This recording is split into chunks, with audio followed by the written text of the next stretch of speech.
Olá, sejam muito bem-vindos ao nosso segundo episódio do podcast Articulando, que visa então falar sobre articulações políticas, bastidores e eleição. E hoje estamos aqui com um deputado eleito por Santa Catarina. Ele que foi vereador em Pinhalzinho, prefeito em Pinhalzinho e agora é o segundo mandato como deputado estadual de Santa Catarina pelo PT, Fabiano da Luz. Fabiano, obrigado por aceitar o convite, seja muito bem-vindo e hoje a gente vai bater um papo muito bacana. Primeiro de tudo, Fabiano, quem é Fabiano? Como que surgiu a ida do Fabiano a Pinhalzinho? Você é natural de lá? Bom, Ivan, quero cumprimentar você, cumprimentar todos que nos acompanham. Bom a gente fazer esse bate-papo aqui. E eu sou o cara que nasceu aqui em Chapecó e fui para Pinhalzinho com 2 anos de idade, com meus pais que foram trabalhar para lá. Cresci em Pinhalzinho e nesse crescer em Pinhalzinho eu tive um bom envolvimento social em toda a comunidade, em todas as áreas, o que me levou em 2004 a virar candidato a vereador lá em Pinhalzinho. Fui vereador em um mandato e na eleição seguinte já fui cotado para candidato a prefeito. Me surpreendi até com o convite, mas aceitei. E aí me elegi prefeito, fiquei 8 anos como prefeito em Pinhalzinho.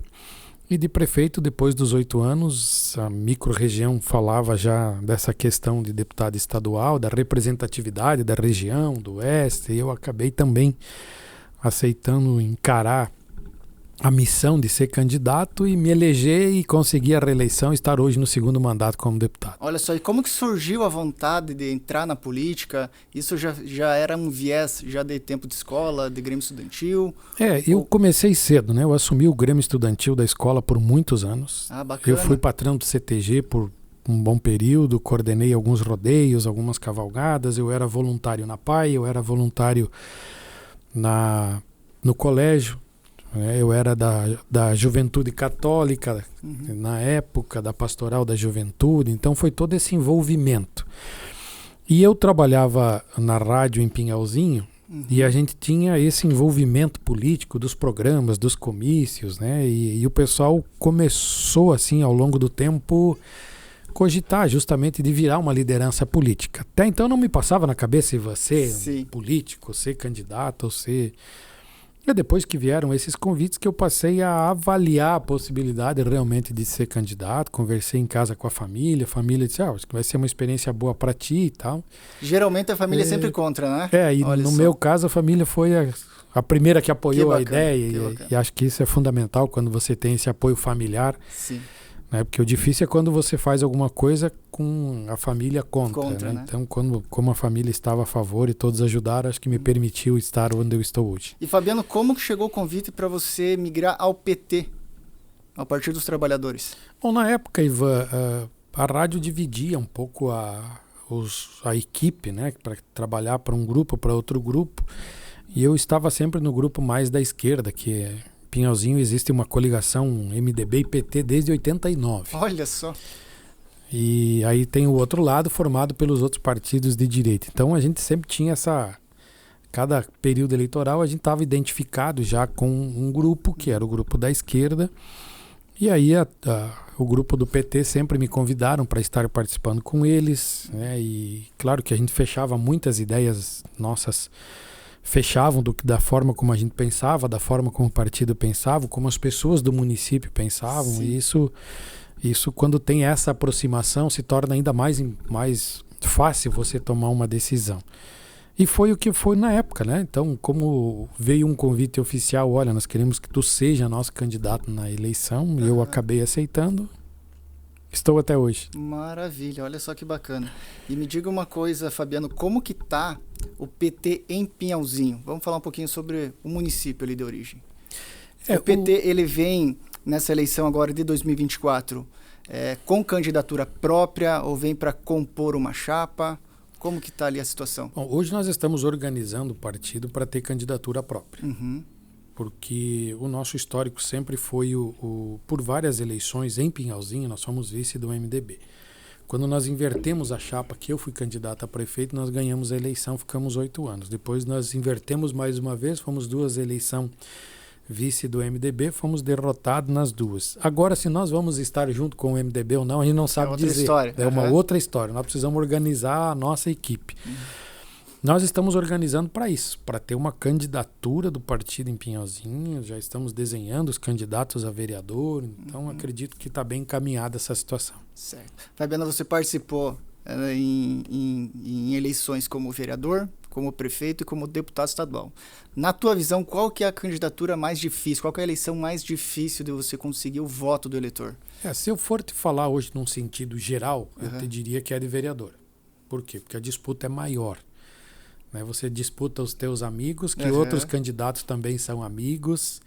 Você disputa no bairro com candidatos que também são do bairro. E quanto menor o município, mais difícil é, né? Porque mais difícil, se olhar, Chapecó, o vereador precisa de 2.000 votos para se eleger. Parece muito, mas num universo de 150 mil eleitores, não é tão grande. Aí você pega um município menor, Águas Frias, o vereador precisa 200 votos para se eleger. Você pensa, poxa, só 200 votos. Só que esses 200 votos é contado no dedo. Ele é mais difícil ainda de se conseguir. Então, a eleição de vereador ela se torna uma disputa mais difícil. Para mim, eu percebo assim, a minha eleição mais difícil foi a de deputado 2018, primeiro mandato. Por quê? Porque foi aquela fase do antipetismo muito forte, um radicalismo contra o partido, criminalizaram o PT até onde puderam. Então, você ser candidato naquele momento, ir para a região, onde, claro, se você pegar Pinhalzinho, modelo Saudades, Nova Erechim, é o entorno de Pinhalzinho, o meu nome figurava conhecido. A partir dali, conforme você vai se afastando de casa, o teu nome já não é mais tão conhecido. Algumas pessoas ouviram falar, outras nunca ouviram falar. Então, você chegar a lugares onde ninguém te conhece, tem que se apresentar, convencer de que você pode sim ser uma boa alternativa para representar a região na Assembleia. Eu te diria assim que foi uma eleição muito, muito difícil em 2018. Eu vou pegar esse gancho aí teu, Fabiano, porque nessa eleição você praticamente dobrou os teus votos da eleição passada, correto? Correto. O que você diz sobre isso? O que você acha que te ajudou nessa questão? Questão de rede social, a mostrar o seu trabalho, o boca a boca do pessoal de Pinhalzinho e da região. Bom, Ivan, eu te diria que nós temos uma diferença do político do Oeste para o político do litoral ou de outras regiões. Na nossa região ainda o pessoal é muito do corpo a corpo, do olho no olho, do cumprimento. Outras regiões a rede social se torna mais importante, ou seja, as pessoas não te cobram uma presença numa festa, num evento, como a nossa região cobra. Quando eu me elegi vereador, eu fiquei 4 anos visitando o município, cidade, interior, bairro, e foi isso que levou meu nome a ser cotado para prefeito. Quando eu me elegi deputado, eu fiquei os 4 anos correndo o oeste todo. Rádios, jornais, reunião com lideranças políticas, visitando prefeituras, hospitais, a paz, todas as entidades, buscando essas demandas, brigando lá em Florianópolis. Ou seja, eu fiz nesses 4 anos o meu nome aparecer na região, as pessoas me conhecerem o trabalho. Então, isso se torna um diferencial. E claro que a rede social, ela te ajuda, porque ela te leva para lugares onde o corpo a corpo não vai. Você consegue fazer teu material, a tua mensagem chegar aonde você muitas vezes não consegue, porque tu vai numa festa, tu encontra 200 pessoas. Na rede social tu fala talvez com 20.000 pessoas. Com certeza, exatamente. Então, a rede social te ajuda muito, né? Hoje a rede social vem se tornando a principal ferramenta também no cenário político. Não há como você afastar isso. A rede social hoje virou uma das principais bandeiras, né? Ou seja, o que você tem no mandato? Você precisa ter um advogado contigo, você precisa ter alguém na área contábil, né? Porque você tem que fazer o desenho dos números do governo, das leis e de tudo, mas você tem que ter a mídia contigo, né? Se você não tiver quem cuida das tuas redes sociais, da mídia, quem divulgue o trabalho que você está fazendo, o teu trabalho não aparece. Verdade. E você pegou um gancho bem interessante, que foi o antipetismo, né? No teu tua primeira candidatura aí para deputado estadual. Aqui em Chapecó isso acontece ainda, né? Porém, o PT está se fortalecendo, ele está se reconstruindo novamente. Você acha que com o presidente Lula sendo do PT, o PT aqui em Chapecó, ele ganha uma musculatura a mais? Sim, em todo o cenário o PT aparece melhor. Se você pegar, o Lula se elegeu presidente em 2002. Certo. Então o PT ficou 8 anos com o Lula, 6 anos com a Dilma. Ia fechar 8, como ela foi cassada em 2016, fecharam 6 anos. Então foram 14 anos de governo do PT. Havia um desgaste. Certo. Ou seja, viraram todos contra o PT naquela oportunidade ali. E aí, claro que se aproveita para criminalizar ao máximo tudo. Então foi um período muito difícil.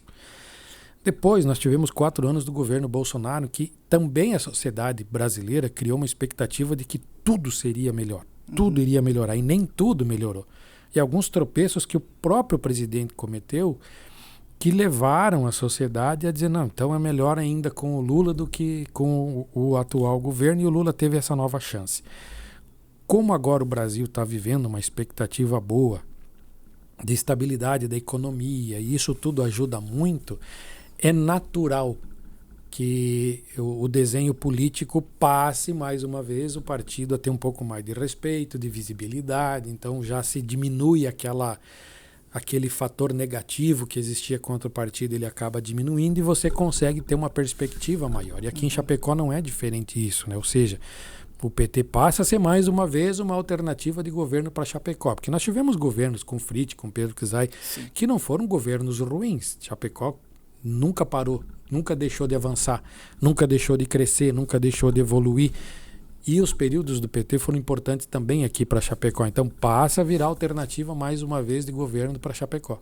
Maravilha. Você acha, deputado, que nessa eleição passada não tem placado alguns nomes de peso, como Caramori, como o próprio Sorgato, perde representatividade para nós? Falando aqui até mesmo do prefeito de Chapecó, que não conseguiu colocar nenhum nome a qual ele apoiou foi eleito. Então, infelizmente, o deputado estadual ele não conseguiu colocar, deputado federal, senador, e o governador sequer ganhou aqui em Chapecó. Como que é a tua visão sobre isso, sobre a representatividade dos deputados aqui do Oeste? Eu vejo assim, em 2018 nós tivemos uma boa representatividade, nós chegamos a ter 12 deputados do Oeste. E agora, nesse atual mandato, nós estamos em 9. Nós baixamos um pouquinho a nossa representatividade. A eleição estadual, ela bagunçou muito o último cenário, né? Pela própria questão das candidaturas que nós tivemos, da forma como foram as candidaturas. Aqui na região nós tivemos muito mais candidatos a deputado estadual e federal. E isso acaba que você divide os votos. Você não concentra os votos, você acaba dividindo demais, e com isso nós perdemos representatividade. E Joinville, que é a maior cidade, quase não tinha representatividade. Hoje, proporcionalmente, é o estado que é o município que mais tem deputado estadual. E agora também deputado federal. Então, é esse desenho que as pessoas... Devido à entrada, né? Devido à entrada do Guide no governo, que abriu a brecha para o Darcy de Matos, né? Para o Darcy de Matos assumir, né? Mas aí tem vários deputados estaduais que hoje são de Joinville e da região de Joinville, se você pegar, né? Que abrange ali alguns municípios a mais, Jaraguá e tudo mais, a representatividade do Norte foi lá em cima, na Assembleia Legislativa e também na Câmara dos Deputados. Então, às vezes, e é difícil você controlar isso nos partidos, né, de você medir quantos candidatos a região vai ter, mas o fato é que todos os partidos no Oeste colocaram o máximo de candidatos possíveis. Isso você divide. Nós somos um cenário de 1 milhão de votos no Oeste catarinense. Quanto mais candidatos nós tivermos, mais nós vamos dividir esses votos, e isso fez com que realmente nós perdêssemos um pouco de representatividade na Assembleia Legislativa, por isso que algumas figuras, como tu citou, acabaram não se elegendo. Infelizmente, né? Infelizmente. Deputado, como que o partido hoje tem se relacionado com o governador Jorginho Melo? As demandas são atendidas? Ele tem uma acessibilidade aí com vocês? Nós sabemos bem a nossa posição de oposição ao governo Jorginho. O Jorginho sabe que nós somos oposição a ele, mas nós também temos essa ética de saber até onde vai a nossa oposição e aonde vai a nossa necessidade de dialogar. E o governo também, o governador Jorginho, é um matreiro velho da política, é um macaco velho da política.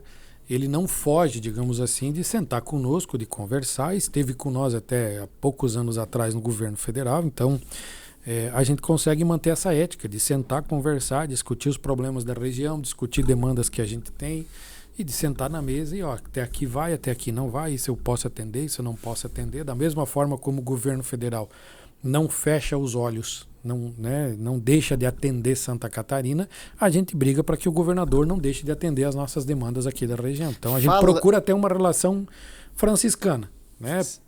De como é que tem que ser a política, né? Olha, eu não vou falar mal do governador a todo momento, porque ele não é do meu partido, ou porque eu sou oposição a ele, vou fazer críticas naquilo que eu sei que o governo está errando, reconheço as coisas que o governo está fazendo certo e acho que a gente tem que se relacionar dessa maneira. Uma grande pauta, né, da bancada do Oeste, a qual nós ficamos muito interessados também, são as questões históricas, que é as BRs, né, que é um caos aqui em Santa Catarina, e também a questão da saúde. Tem alguma novidade vindo aí referente a esses dois assuntos, principalmente a esse primeiro que são das BRs? São os nossos dois maiores gargalos, foi o que a gente mais brigou ao longo dos anos com os dois últimos governos, principalmente, que foi quando mais se deterioraram a questão das rodovias nossas aqui em Santa Catarina. Ficamos esquecidos praticamente, né? Então, assim, nós tivemos uma situação. O governador Moisés, na época, ele fez algo muito correto. Ele fez o projeto de todas as rodovias, que não tinha. Ele fez todos os projetos, mas ele demorou para lançar os editais de licitação dessas obras. Ele lançou no último ano do governo. Então, quando o governador Jorginho Mello assumiu, o que é que ele fez? Parou todas as obras para revisar todos os contratos, todas as licitações, todas as ordens de serviço. Politicamente falando, ele descolou as obras do governador Moisés para carimbar como obra dele. Certo. E no final do ano agora ele refez todas as ordens de serviço dos mesmos projetos que haviam antes. Ou seja, ele mudou pouquíssimas coisas. O que era rodovia de concreto continua de concreto, o que era rodovia de asfalto vai continuar de asfalto. Ele apenas tirou algumas terceiras faixas, certo, algumas rótulas, diminuiu um pouco o custo e carimbou agora como obras do governo Jorginho Mello. Então, agora, a grande maioria das obras da nossa região vão começar a aparecer nesse ano. Volto aqui mais uma vez a falar. Politicamente, o Jorginho fez um outro desenho. Quando é que ele precisa inaugurar essas obras para se fortalecer politicamente? Então, ele também fez esse cálculo de que se ele começar a maior parte das obras agora, ele vai entregar elas lá no último ano do governo, que é quando ele precisa do nome estar forte para a reeleição. Esse desenho político, infelizmente, alguns fazem, e ele fez esse desenho também.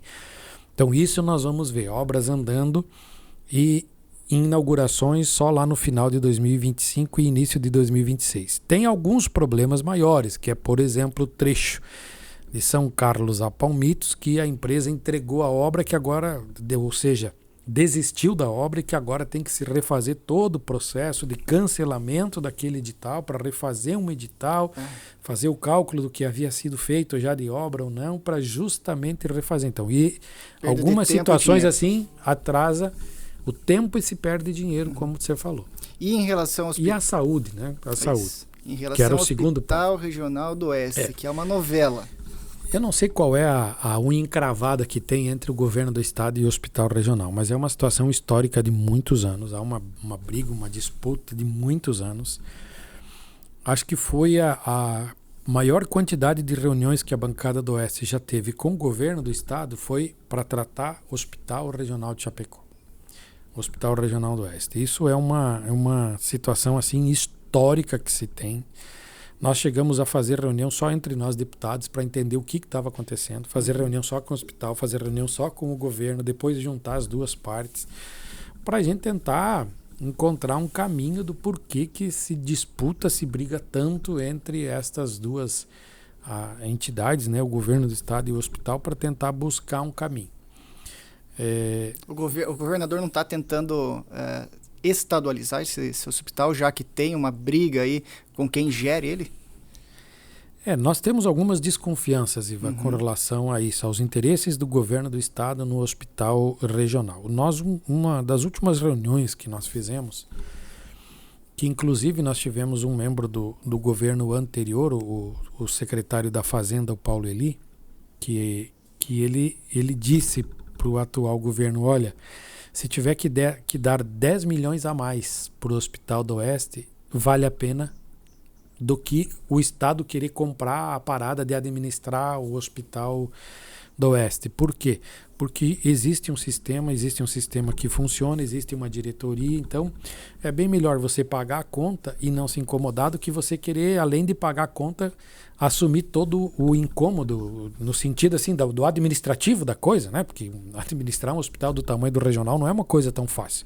Você está falando ali só de médicos 350, de salas de cirurgias, de equipes, de tudo o que acontece. Então, mas não se sabe o que por trás dos interesses tem a atual gestão estadual em querer ou não assumir o controle do hospital regional. Então isso também para nós é uma dúvida, Ivan, do que tem por trás assim dos interesses de cada um no Hospital do Oeste. Deputado, a falta de interesse do governador do estado em alocar recursos para melhorias em Chapecó não estão entrelaçadas em uma amarração mal feita entre a prefeitura e o governo, já que o atual prefeito não deu apoio, né, para o atual governador do estado, Jorginho Melo.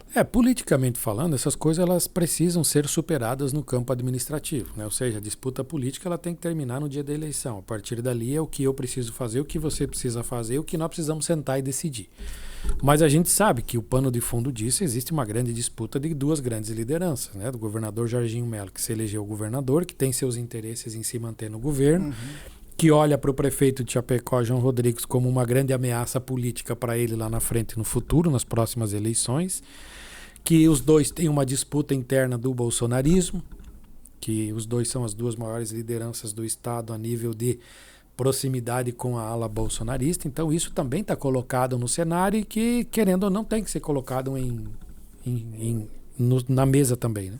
O que você acha do Hospital Regional do Oeste ser estadualizado, deputado? Você é a favor ou você acha que, como está sendo realizado um bom trabalho? Eu acho que tem ajustes a se fazer no hospital e é natural que se tenha pelo tamanho do hospital. Mas veja bem, hoje o hospital ele trabalha com as 3 linhas de atuação, né? Ele é um hospital que ele tem recursos federais, que vem muito dinheiro do governo federal para bancar todos os procedimentos do SUS. Ele é um hospital que foi construído e que tem parte da manutenção dele pelo Estado. E ele tem muita coisa que é feita que é particular. Então, eu não vejo que hoje, e ainda tem a Secretaria de Saúde de Chapecó, que tem o controle do Hospital Regional. Então, eu acho que hoje, para o Estado assumir o Hospital Regional, é um pepino. Tanto para o Estado, quanto para nós ficar na mão do Estado, com relação à nossa região. Por quê? Porque é diferente você ter um corpo administrativo do hospital, que é da região, que conhece a região, que sabe a necessidade do hospital, que sabe a necessidade dos municípios. Porque hoje, como é que funciona? Né? Tirando o Chapecó, que a maioria dos atendimentos, como não tem em Chapecó um hospital municipal, digamos assim, as pessoas vão para o posto de saúde ou para a UPA, dali vão direto para o regional.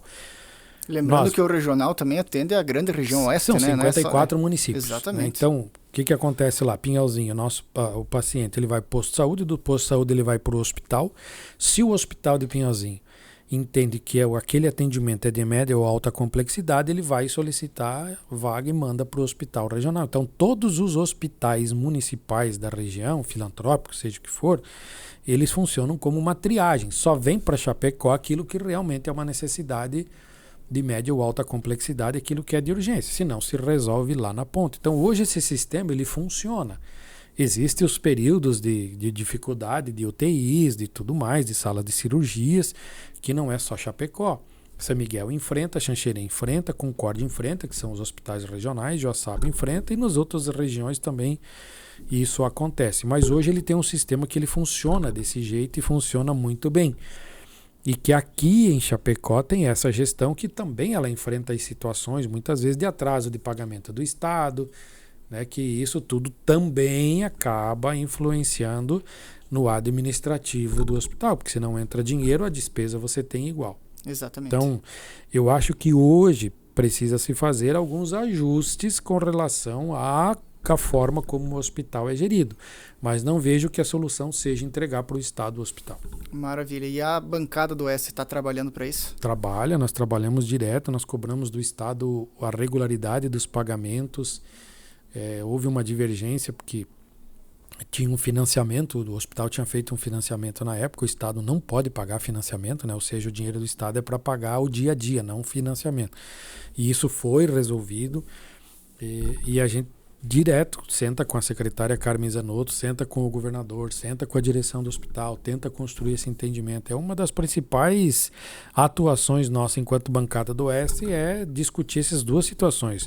Os hospitais regionais, e aí o principal é o de Chapecó, e a situação das rodovias. Maravilha. São as duas demandas mais importantes para nós. Claro, já que aqui o agro é muito forte, tem né? situação do leite, tem do laboratório do leite, tem os problemas de estiagem, tem problema de excesso de chuva. Nós temos outros problemas que a gente vai sentando e vai resolvendo. Tem questão de segurança pública, mas os dois carros-chefes sempre são essas situações, né? Que é do hospital e das rodovias. Maravilha. Como que está a sua situação, deputado, com o governo federal? Tu está conseguindo trazer recursos de lá? Como que está os seus projetos? Está tendo uma acessibilidade na questão desse assunto? Sim, o governo federal hoje ele criou um sistema de distribuição de recursos que ele funciona independente da interferência política. O dinheiro chega aos municípios, chega aos estados. E a gente tem essa comunicação aberta com o governo federal para muitas vezes elencar os pontos em que o governo precisa olhar. Nós, desde o início do ano passado, quando o governo assumiu, a gente deixou bem clara a situação das nossas BRs aqui em Santa Catarina, e como a gente é do Oeste, puxa sempre também para a nossa região, a 282 e a 163, a conclusão dessas obras. A 163 está em fase de conclusão agora, o governo colocou todo o dinheiro que precisava. Santa Catarina, curiosamente, foi o estado brasileiro que mais recebeu dinheiro do governo federal para as suas rodovias. Isso tem que ser destacado. Isso tem que ser destacado. 1,420 bilhão o governo federal mandou para cá no ano passado. E agora mais 600 milhões via BNDES para ajudar o governo do estado a recuperar a malha estadual, que não adianta só você recuperar a malha federal, se as estaduais estão ruins, você concentra o movimento nas federais. Nós agora estamos numa fase que o governo federal lançou os editais para fazer os projetos da recuperação da 282 de Lages a Dionísio Cerqueira, São Miguel do Oeste, 282 e a 163 a Dionísio, mas no seguinte sentido. Deputado, mas teve um trecho que foi feito com não é cimento que diz, concreto, né? Sim, que é a 163 de São Miguel do Oeste a Dionísio Cerqueira. Essa BR está agora em conclusão. Eles já estão chegando de Guarujá a Dionísio Cerqueira, que são os últimos 14 quilômetros, que agora está em fase final. Está chegando lá no trevo que dá acesso para Dionísio Cerqueira na rodovia do Paraná. Lá. Então, essa obra está concluindo. O que o governo federal lançou no ano passado? Lançou o projeto de revitalização de toda a BR-282 de Lages a São Miguel do Oeste, dividida em trechos. Um trecho de Lages até a BR-153, Irani, de 153 a Chapecó, São Miguel do Oeste. Foram divididos em lotes. O que são esses lotes? Cada empresa de engenharia que ganhou esse lote, ela está vendo nesses trechos o que precisa de terceira faixa, ou duplicação, ou um viaduto, ou uma nova rótula, ou uma adequação em trecho que passa nos municípios, né? Eu vi que, inclusive, eu estava dando uma olhada ali nos desenhos que as empresas estão fazendo, as empresas de engenharia, que no trecho de Joaçaba está previsto até a construção de túneis e algumas novas pontes. Vou dar aqui exemplo, Pinhalzinho está previsto as paralelas e um viaduto aos moldes do que está se fazendo aqui em Chapecó, aqui no trevo do Posto Delta ali, né? Ou seja, são adequações para melhorar a trafegabilidade da BR-282. O elevado da bandeira, né? O elevado da bandeira, né? Então isso está sendo projetado em alguns pontos da BR-282 e alguns trevos também. E esses projetos devem ser entregues agora até a metade do ano para o governo federal lançar as obras daí, né? Ou seja, com o projeto feito, lança as obras de melhoria da 282. Maravilha. E como que está a tua relação com o presidente estadual do PT? Eu ando muito bem com o Décio Lima, né? Hoje ele está na presidência do Sebrae também, conciliando a presidência do PT com a presidência do Sebrae Nacional. A gente sempre fala muito sobre as necessidades da questão do empreendedorismo aqui em Santa Catarina, e o Décio tem dedicado muito do recurso do Sebrae para o nosso estado. E a gente discute com ele muito essa questão, né, do fortalecimento partidário para as eleições municipais agora desse ano, e fortalecer o partido. Então eu consigo ter essa boa relação com ele, que é muito importante para a nossa região também, né? Deputado, tu já almeja uma cadeira na Câmara dos Deputados, ou você pretende ainda continuar na Assembleia aqui de Santa Catarina? Olha, eu acho que esse é um desenho que a gente precisa sempre olhar para o cenário total, né? Porque uma coisa é você ter a vontade para isso, outra é você ter espaço para isso. Né? Então tem que olhar os outros desenhos, como é que eles vão se formando também. Tem que avaliar se o nome da gente está se firmando ou não num cenário para isso, né? Porque, ou seja, eu consegui dobrar os votos de deputado estadual. Para ir para federal, eu teria que duplicar ou triplicar conforme as candidaturas que vão ter na região. Então tudo isso tem que ser levado em consideração. Bem lembrado, quase 35 mil votos, né, deputado? Então, de 18 para 35, e agora de 35 tem que fazer pelo menos 50, se a lei não mudar, pelo menos 50 para tu estar disputando a cadeira. E aí 80, 90, 100 para se garantir conforme as outras disputas que tiver. Então, a política ela é muito da matemática. Ela depende muito de números.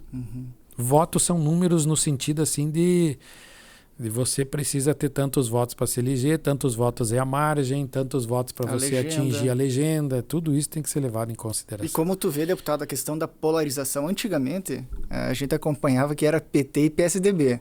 Hoje parece que mudou o jogo. Hoje é PT e PL. E eu acho que vai continuar por um bom tempo, né?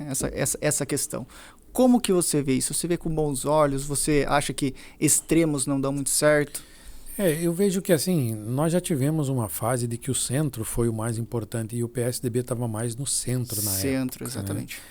Depois nós vivemos ali, em 2016, o radicalismo da extrema-direita que se firmou no bolsonarismo, que agora enfraqueceu um pouco. Então o Bolsonaro estava no PSL, depois migrou para o PL e hoje está uma briga muito grande interna no PL. Não se sabe se o Bolsonaro fica no PL, não fica, não se sabe se ele consegue se firmar ainda ou não. Hoje o Bolsonaro é maior que o PL. Né? Sim. Hoje o Bolsonaro é maior que o PL. Hoje ele pode migrar para outro partido.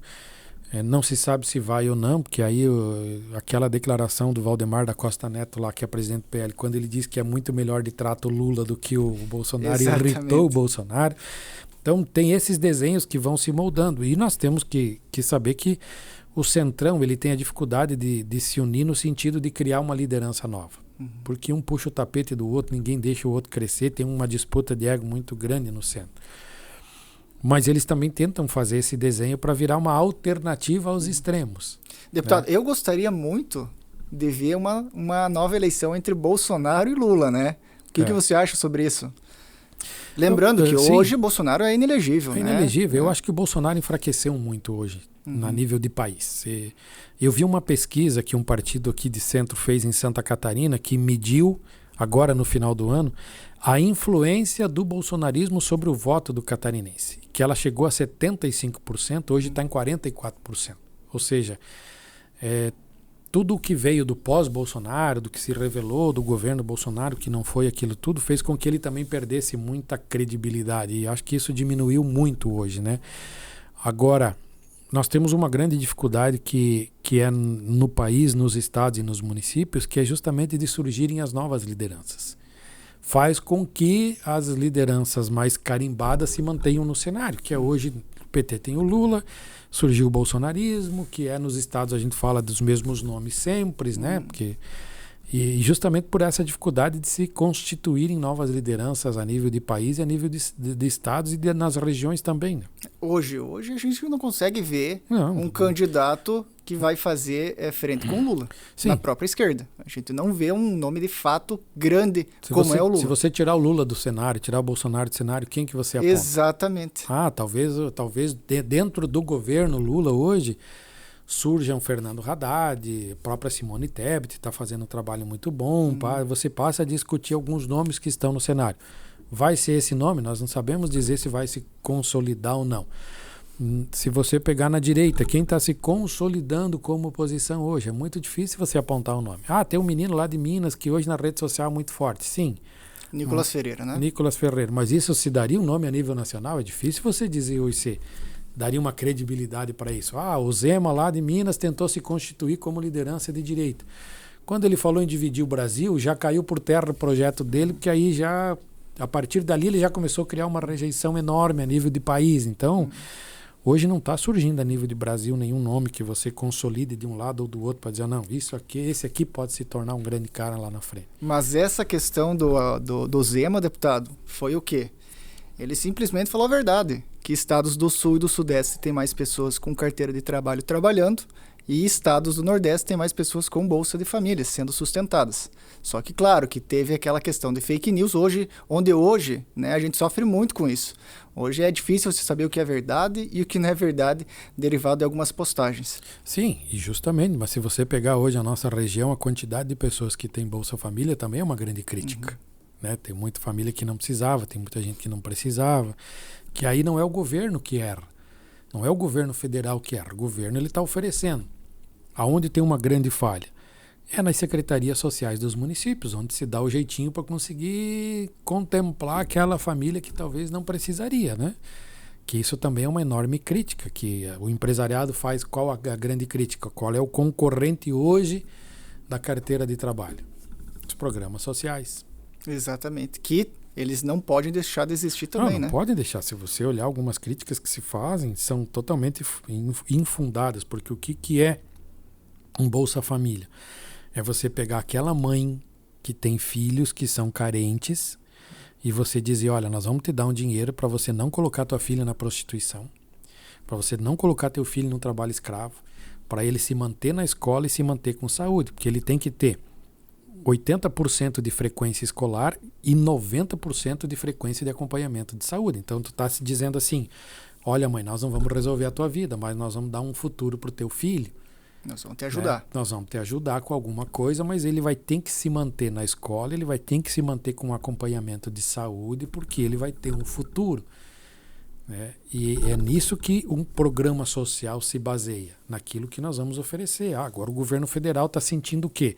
Muita gente abandonou a escola. Então o governo federal criou um programa agora de R$100 por mês para o aluno que estiver no 2º grau. Ele vai receber esse valor quando ele se formar no 2º grau, para ele poder ter uma entrada na faculdade. Ou seja, o governo está investindo na educação para mostrar para a pessoa que ela precisa ter estudo para não ficar à mercê da sociedade, né? Para não ter que se tornar um futuro dependente do Estado. Então está se investindo em corrigir uma situação, que é um trabalho de prevenção, como se faz no bombeiro, prevenir para um incêndio acontecer, está se prevenindo as pessoas para que elas tenham estudo e condições de serem alguém na vida e não depender de um governo para se sustentarem. Exatamente, que ninguém merece isso, né? Que ninguém merece quer isso. que as pessoas consigam um trabalho com o seu suor e que você consiga colocar o pão de cada dia na sua mesa, né? Como você vê essa questão, deputado, das bolsas, né, dos auxílios na gestão federal? Ele está conseguindo suprir a demanda? Sim, o governo injeta o recurso conforme ele vai sentindo também o resultado disso. Né? Conforme ele sentir que não, isso aqui não está funcionando, então faz a fiscalização, exige dos municípios a fiscalização. Então o governo está muito bem amparado no sentido assim, isso aqui precisa ser feito até esse ponto. A partir do momento que você percebe que está saindo da linha, diminui o recurso ou corta pessoas do programa. Eu lembro quando eu fui prefeito que de vez em quando vinha recomendações para se verificar tal e tal e tal e tal família, ou porque o aluno não estava indo na escola, ou porque não estava tendo acompanhamento de saúde, ou porque tinha registro de que os pais estavam trabalhando, recebendo e que não precisavam mais daquela bolsa, ou porque o aluno atingiu tal idade, então não precisa mais. Então, o governo manda os alertas para os municípios. Agora, o que precisa ver é se os municípios estão cumprindo ou não. Importantíssimo isso. Você pegou essa questão ali quando você era prefeito, deputado. Você lembra de algum projeto que você ficou extremamente feliz, que você conseguiu realizar essa obra no seu município? Não, tiveram várias, né? Nós constituímos um consórcio de asfalto, nós conseguimos asfaltar a cidade interior. Quando nós levamos o asfalto para o interior, mudou a realidade que nós tínhamos do êxodo de jovens que saíam do interior para ir para a cidade. Nós vivemos uma migração de pessoas da cidade que foram morar para o interior. Nós conseguimos crescer em arrecadação, em produção no interior, na produção de alimentos. Nós somos o primeiro município que comprou 100% da merenda escolar do agricultor aqui em Santa Catarina. Então, alimento de qualidade. Tem vários pontos assim que foram extremamente positivos que a gente conseguiu alcançar. É natural que você se frustre, porque você cria muita expectativa em todas as áreas e algumas tu não consegue atingir. Tu não consegue fazer tudo, né? Em algumas porque não depende só de você. Certo. Depende do cenário do Estado, se depende do cenário federal, mas no geral, assim, eu vejo que no período de prefeito eu consegui ter uma realização muito boa, ter um governo que foi reconhecido pela sociedade, senão talvez eu não conseguisse chegar a ser deputado. Né? Maravilha. E, deputado, o que é esse trecho chegando em Maravilha? Essa buraqueira aí?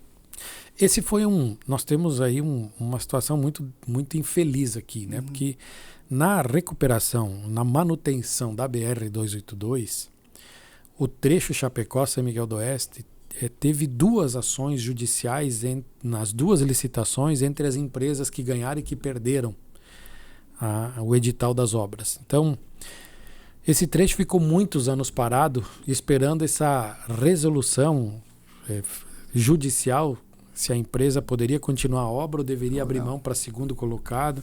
E isso fez com que as obras ficassem paradas e aí os trechos fossem se deteriorando. Então agora o custo para você fazer a manutenção ele se torna muito maior alto, justamente pelo tempo que ficou parado e pela quantidade de estragos que o movimento, o tráfego, o peso fez sobre essas rodovias. Porque é vergonhoso, né, deputado? É vergonhoso. É vergonhoso. Eu visito aí Pinhalzinho uma vez a cada mês, uma vez a cada 2 meses, e passar por esse trecho aí realmente é de chorar. O nosso trecho, principalmente chegando em Pinhalzinho, no perímetro urbano, ele é um trecho que ele precisa ter uma remoção de toda a camada, tem que se refazer a base, porque a base trabalhou muito ali. E refazer essa base significa você tem que fazer um investimento pesado ali, né? Porque você tem que não tira só a camada de asfalto, tem que tirar a camada de asfalto, uma parte da base, refazer a base com rachão, com pedra, com reforçar e depois refazer a camada de asfalto. O que normalmente as empresas fazem? Quando elas ganham um trecho de recuperação, elas fazem as partes mais fáceis primeiro, os pequenos buracos, e deixam as piores partes para o final, que é para garantir o recurso para isso. Então, como deu essas ações judiciais, os piores trechos foram ficando para trás. E aí foram os que mais foram deteriorando. Maravilha. Deputado, nós estávamos conversando antes sobre empreendedorismo, né? Hoje, Santa Catarina conta com várias cidades em nível de ranking, né? Por cidades ser empreendedoras. Como que você vê essa questão hoje aqui em Santa Catarina? Nós temos uma cultura aqui que é de trabalhar. Somos um estado pujante, né? Nós somos. Eu vou te dar um exemplo muito. Eu fui numa festa do padroeiro em Quilombo e lá encontrei um padre que havia recém assumido a igreja matriz de Quilombo vindo do Goiás. E eu pedi para ele o que é que ele sentiu na diferença cultural nossa aqui da região oeste do que ele havia presenciado, convivido no Goiás. E ele falou, olha, é muito nítido. As pessoas lá não trabalham tanto, não buscam tanto material, as pessoas vivem mais felizes, têm mais sorriso no rosto. Aqui na região as pessoas são muito mais preocupadas com trabalhar, com conquistar, com resultado, com material, é uma cultura nossa de trabalhar em que a gente consegue ter mais resultado, que a gente consegue ter mais conquista material para tudo, mas que ao mesmo tempo a gente tem mais problemas de depressão, tem mais problema de saúde, tem mais problema físico. Se nós pegar os nossos idosos hoje, a maioria deles tem que colocar prótese no quadril, no joelho, tem problema de coluna. Por quê? Porque os nossos avós, os nossos pais, eles não mediam a força que eles faziam no trabalho. Eles trabalhavam, eles se arrebentavam, então essa cultura nossa. E parece que viviam melhor e mais felizes, né? Sim, essa cultura nossa do trabalho, ela faz com que a gente tenha mais conquistas, mas tenha mais problemas também. Certo. Deputado, a questão dos jovens na política. Como que você vê essa questão? Você é um incentivador ou você é um crítico? Não, eu sou um incentivador. Eu acho que nós precisamos de pessoas jovens, de cabeças jovens. Nós temos um grande problema hoje, né? Que como nós mesmos, enquanto sociedade, eu digo, Ivan, nós fomos criminalizando a política, ao invés de nós chamar as pessoas para discutir política. Que é muito importante. Que é muito importante. Nós fizemos com que as pessoas elas criassem uma barreira. Elas não querem estar com o nome delas colocado no cenário político, elas não querem assumir cargos, elas não querem assumir espaço. Por quê? Porque elas só ouvem falar mal do político. Só ouvem falar mal de quem está na política. E você só se torna vidraça. Críticas. Né? Claro, você acaba sendo vidraça. É natural você ser criticado na política. Por quê? Porque é um espaço que tem uma visibilidade maior. E aí você faz com que as pessoas não queiram estar nesses espaços. Isso é muito ruim. Primeiro, nós precisamos que as pessoas discutam política. Nós precisamos que as pessoas estejam preocupadas com o que está acontecendo no município, se o governo está bem, se não está bem, se o bairro está bem, não está bem. As pessoas precisam discutir isso. E as pessoas precisam tomar a frente e saber que elas têm que estar na linha de resolver essas situações. Então, hoje eu vejo assim, isso que nós já comentamos aqui. Nós temos uma dificuldade de se criar novas lideranças. Talvez porque nós estamos falhando já na base, nos grêmios estudantis, nas pastorais, nas entidades, nas associações, nos trabalhos voluntários. Hoje você não consegue um patrão de CTG, um presidente de associação, de bairro, um presidente de um clube de futebol. Por quê? Porque ninguém está querendo assumir. Porque assumir responsabilidade é assumir críticas, é assumir compromissos, e as pessoas não estão mais querendo isso hoje. É uma dificuldade que o jovem está tendo? Vou te dar um exemplo. Eu visitei um empresário em Anchieta, que é um empresário de um setor de estofados, que ele trabalha com uma linha de sofá, que é uma linha leve, não é uma linha pesada, trabalha com pano, com espuma, com grampo, com as madeirinhas de você fazer a armação. E ele colocava que o maior gargalo dele hoje é você fazer o jovem trabalhar no sentido de assim, vou usar as palavras que ele me disse. Os jovens vêm, trabalham uma semana e não querem mais. Por quê? Porque não querem rotina, não querem ficar fazendo o mesmo trabalho, não querem desgrudar do celular naquele período de trabalho. Eles querem ter uma vida mais leve, mais solta, mais sem compromisso. Deputado, e qual que é o conselho que você dá para um candidato que queira entrar agora nessa eleição 2024? Eu acho que ele precisa estudar política, ele precisa estudar os partidos, ele precisa dialogar com a sociedade, ele precisa gostar da política, ele precisa estar aberto a saber que ele vai ser criticado pela decisão que ele tomar, seja para um lado ou para o outro, ele vai receber elogios e vai receber crítica. A pessoa tem que estar preparada para isso. Mas se ele quer mudar a sociedade ou as coisas que estão aí, ele precisa dar cara para bater, ele precisa vir para o cenário, né? Porque tem muita gente que, eu ouço muitos dizer, não, se me elegerem, tudo bem, né? Mas o que é que eu vou fazer para me elegerem? Ou seja, as pessoas hoje querem sentar numa cadeira de gerente, elas não querem passar pelo processo de construir a sua confiabilidade dentro da empresa, dentro do negócio. Na política não é diferente, as pessoas acham que eles vão colocar o nome e vão se eleger, vereador, prefeito, deputado, seja o que for, mas eles não veem que eles precisam fazer uma construção para isso. Tudo é uma construção. Para mim ter um diploma de formatura da universidade, eu preciso passar pela universidade, eu preciso estudar, preciso passar pelas provas, né? Eu preciso ir até a universidade, eu preciso estudar.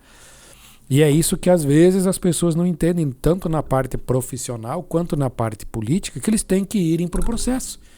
Eles têm que entender o que são os partidos, o que eles pensam, o que a sociedade espera de um político, qual é a demanda que o meu bairro ou o meu município tem, o que eu posso fazer para resolver o problema, mudar isso, e eu tenho que dar cara para bater. Então, eu acho que está faltando as pessoas justamente vir para o debate. Maravilha. E o que vai acontecer na gestão 2024 do Fabiano da Luz? Eu vou continuar correndo a nossa região oeste, atendendo essas demandas que nós temos, continuar debatendo os problemas que a gente precisa debater. Nós vamos viver um cenário de eleições municipais, nós precisamos circular os municípios, ajudar justamente a fazer isso, resgatar lideranças, buscar lideranças, convidar as pessoas para vir para o cenário político, renovar a política. Eu acho que isso é extremamente importante, faz parte do nosso trabalho. Mas de sentar com liderança, seja de qual partido for, para discutir os problemas que os municípios têm, porque quanto mais nós resolver os problemas dos municípios, mais nós resolvemos o problema da região. Então, a gente tem que estar aberto para isso e eu vou continuar fazendo isso. Com certeza. Deputado, eu vou deixar uns minutinhos aí para você falar com os teus futuros eleitores. O que eles esperam aí do Fabiano da Luz? Olha, eu quero falar não só para ti, mas para todos também, né? Que de minha parte eu sempre me construí trabalhando, correndo, andando, sentando, dialogando, e eu vou continuar sendo essa pessoa aberta a dialogar com seja quem for, sabendo que a minha responsabilidade é discutir os problemas que a nossa região tem. Se tiver que sentar com o governador Jorginho Mello, com o presidente Lula, com o prefeito que for para discutir as demandas, as necessidades aquilo que precisa ser feito para resolver os problemas, eu vou estar aí para isso. Eu fui eleito para isso e o meu trabalho é esse. Maravilha. Deputado, muito obrigado por você ter aceito esse convite. Te agradecemos muito e falamos aqui então para todos que acompanham o podcast Articulando, que estivemos agora aqui na entrevista com o deputado estadual Fabiano da Luz. Um abraço.